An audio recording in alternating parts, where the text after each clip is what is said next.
वराह उपनिषद प्रस्तुतकर्ता स्वयं प्रकाश शर्मा। 7वां व अंतिम भाग।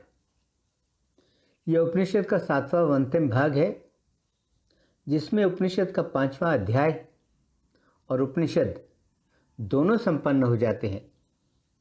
ऋभु योग अभ्यास के नियमों पर अपना वक्तव्य पूर्ण करते हैं। उपनिषद योग अभ्यास के नियमों पर अपना वक्तव्य समापन की ओर ले जाते हुए ऋभु निगद से कहते हैं, निगद, बिंदु को अपने मार्ग में रोककर जल में आग को जलाकर और पानी को सुखाकर शरीर को सख्त और मजबूत किया जाता है।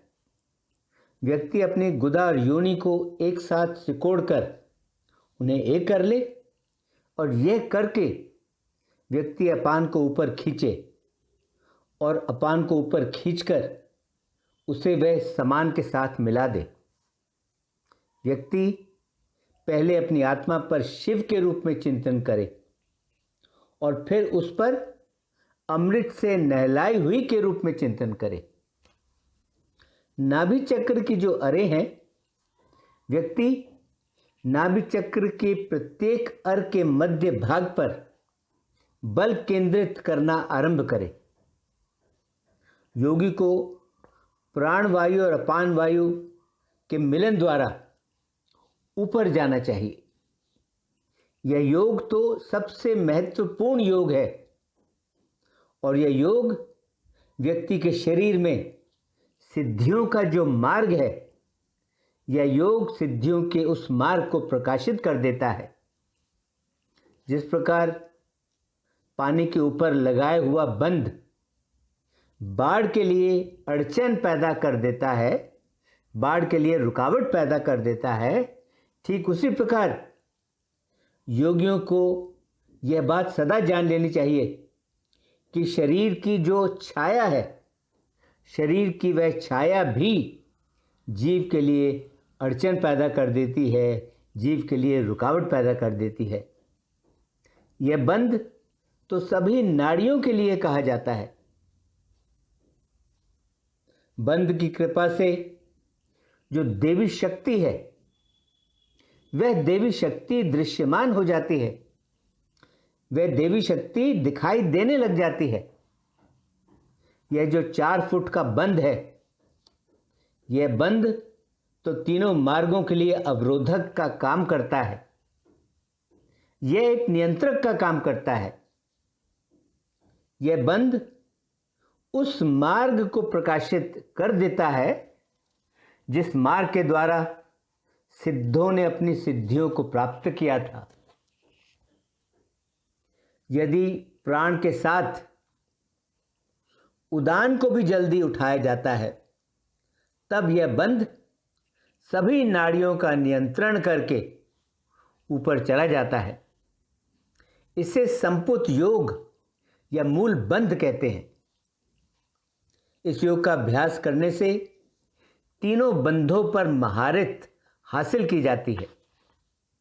दिन रात या किसी सुविधाजनक समय पर इस योग का रुक रुक कर अभ्यास करने से वायु व्यक्ति के नियंत्रण में आ जाती है और वायु के नियंत्रण में आ जाने से शरीर में जो पाचन अग्नि होती है, वह पाचन अग्नि प्रतिदिन बढ़ जाएगी और पाचन अग्नि के बढ़ जाने से व्यक्ति जो भोजन अन्न आदि खाएगा, वह सब का सब आसानी से पचाया जाएगा और जब अन्न अच्छी तरह पचाया जाएगा, तब रस या अन्न के सार में बढ़ोतरी होती है और प्रतिदिन रस या अन्न के सार में बढ़ोतरी होने के कारण शरीर में धातु या आध्यात्मिक पदार्थ बढ़ जाते हैं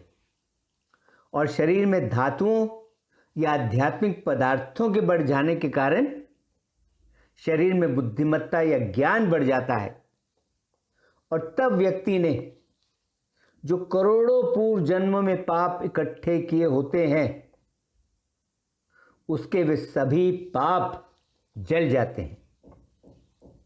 गुदा और यौन अंग के मध्य में त्रिकोण मूलधारा है। यह मूलधारा शिव जो बिंदु का रूप का है, यह मूलधारा उस शिव के आसन को प्रकाशित करता है। वहां स्थित है कुंडलिनी नाम की पराशक्ति। उस आसन से वायु उठती है, उस आसन से अग्नि बढ़ जाती है, उस आसन से बिंदु का आरंभ होता है और उस आसन से नाद बढ़ जाता है। उस आसन से हंस पैदा होता है, उस आसन से मन पैदा होता है। कहते हैं कि जो मूलधारा से शुरू होकर जो 6 चक्र हैं, वे 6 चक्र शक्ति या देवी का आसन है। गर्दन से लेकर सिर की शिखा तक कहते हैं कि शंभु या शिव का आसन है। नाड़ियों के लिए शरीर सहारा या वाहन है। प्राण के लिए नाड़ियां सहारा या वाहन है। जीव के लिए प्राण निवास स्थान है। हंस के लिए जीव सहारा है। शक्ति के लिए चलने वाला तथा स्थिर ब्रह्मांड और हंस आसन है।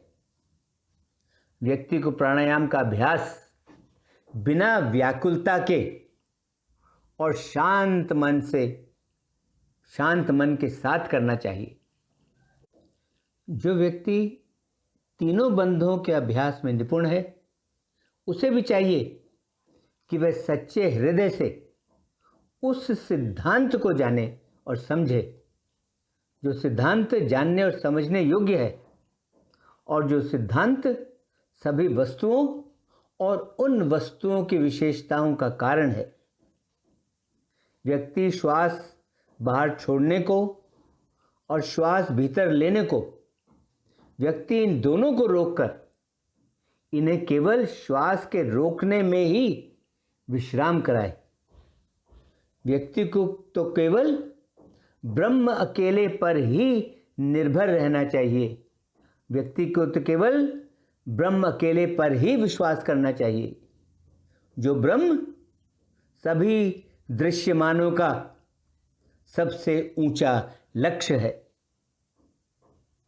अब प्राणायाम के जो 3 घटक, श्वास बाहर निकालना जिसे रेचक कहते हैं, श्वास भीतर लेना जिसे पूरक कहते हैं, और श्वास भीतर लिए हुए श्वास को रोक कर रखना जिसे कुंभक कहते हैं, इनका सही मतलब क्या होता है वह समझाता हूं। अपने मन और शरीर से सभी बाहरी वस्तुओं को बाहर निकालना, इसे रेचक कहते हैं। शास्त्रों के आध्यात्मिक ज्ञान को अपने भीतर पूरी तरह ले लेना, अपने भीतर पूरी तरह शास्त्रों के ज्ञान को भर लेना, इसे पूरक कहते हैं। और जो शास्त्रों का ज्ञान हमने अपने भीतर ले लिया है, उस ज्ञान को अपने भीतर समेट कर रखना, यह कुंभक है। जो व्यक्ति इस प्रकार से चित्त का अभ्यास करता है, वह तो मुक्त व्यक्ति है, वह तो मोक्ष प्राप्त किया हुआ व्यक्ति है। इसके बारे तो जरा भी संदेह नहीं है। कुंभक द्वारा मन को सदा ऊपर ही उठाना चाहिए और केवल कुंभक द्वारा उस मन को पूरी तरह आध्यात्मिक ज्ञान से भीतर से भर देना चाहिए। केवल कुंभक द्वारा ही कुंभक पर दृढ़ता से महारत प्राप्त करनी चाहिए। उसके भीतर परम शिव है। वह वायु जो गैर गतिहीन है, उस वायु को कंठ मुद्रा द्वारा हिलाना चाहिए। वायु के मार्ग को रोककर श्वास बाहर निकलने और श्वास को रोकने के अभ्यास पर पूरी तरह महारत पाकर और अपने दोनों हाथों और पैरों को समानता से जमीन पर टिकाकर व्यक्ति तीनों योगों तथा वायु के द्वारा 4 आसनों का भेदन करे, प्रकोटियों या बल के सहारे से वायु के मुख पर वह महामेरु को हिलाए, तब दोनों पूत या दोनों गुहा खींचे जाने के कारण वायु जल्दी धड़कने लगती है। जो चंद्रमा, सूर्य और अग्नि का मिलन होता है उसे ही अमृत जानना चाहिए।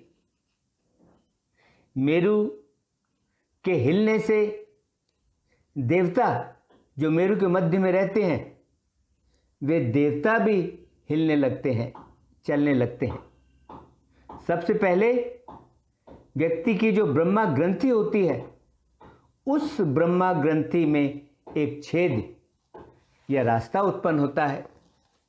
तब ब्रह्मा ग्रंथि का भेदन करने के बाद व्यक्ति विष्णु ग्रंथि का भेदन करता है और उसके बाद वह शिव ग्रंथि का भेदन करता है। और तब योगी को अपने विभिन्न जन्मों में किए गए धार्मिक कार्यों के कारण, गुरुजनों और देवताओं की कृपा के कारण तथा योग अभ्यास के कारण ब्रह्म की जो अशुद्धियां हैं उन सभी अशुद्धियों से मुक्ति मिल जाने के कारण वेधा या भेदना आती है।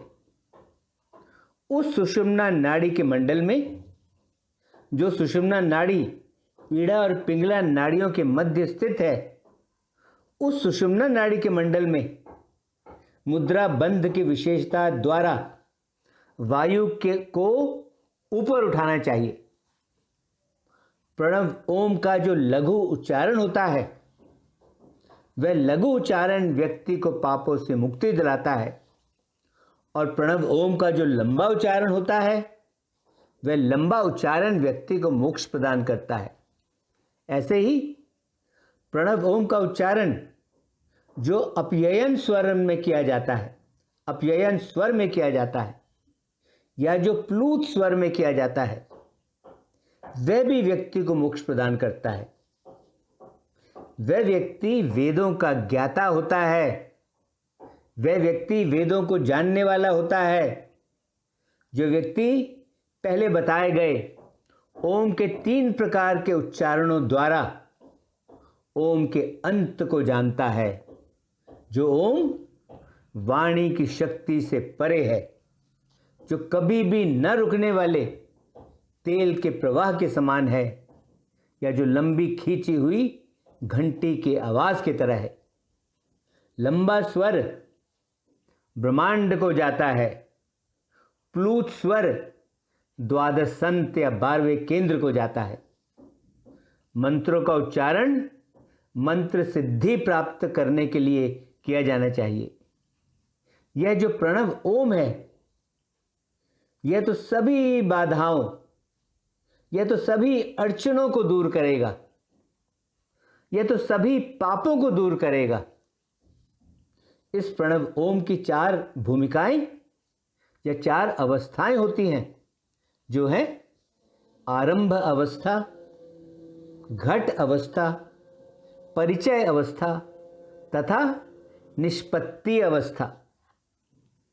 प्रणव ओम की जो आरंभ अवस्था है यह वह अवस्था है जहाँ व्यक्ति अपने तीनों अंगों, अपने मन, अपनी वाणी और अपने शरीर से कर्म करना छोड़कर केवल मानसिक कर्म करने में ही सदा लगा रहता है।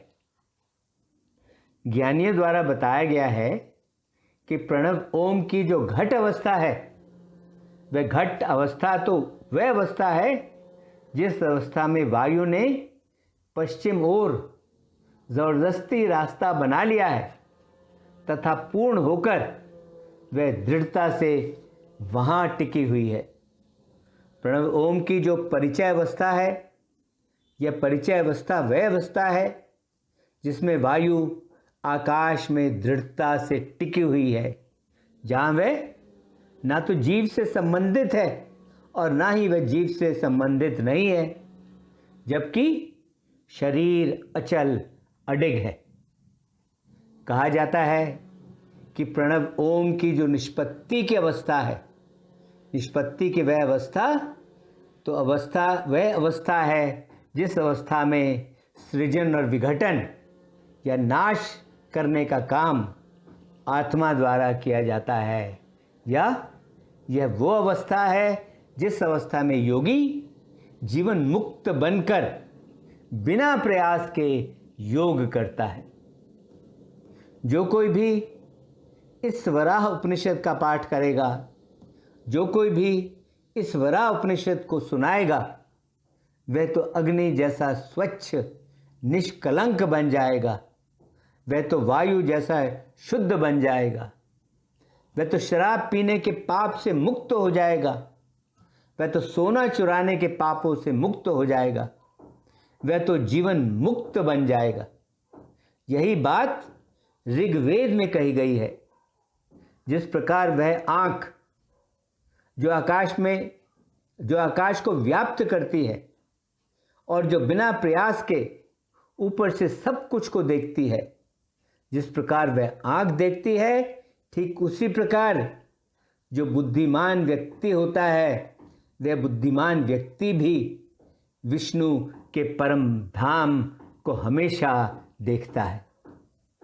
जिन ब्राह्मणों की आध्यात्मिक आंखें हमेशा चौड़ी खुली रहती हैं, वे ब्राह्मण विभिन्न तरीकों से विष्णु के आध्यात्मिक आसन, विष्णु के आध्यात्मिक धाम की प्रशंसा करते हैं और उसे उजागर करते हैं। हाँ, वे ब्राह्मण विभिन्न तरीकों से विष्णु का आध्यात्मिक आसन, विष्णु के आध्यात्मिक धाम की प्रशंसा करते हैं और उसे उजागर करते हैं।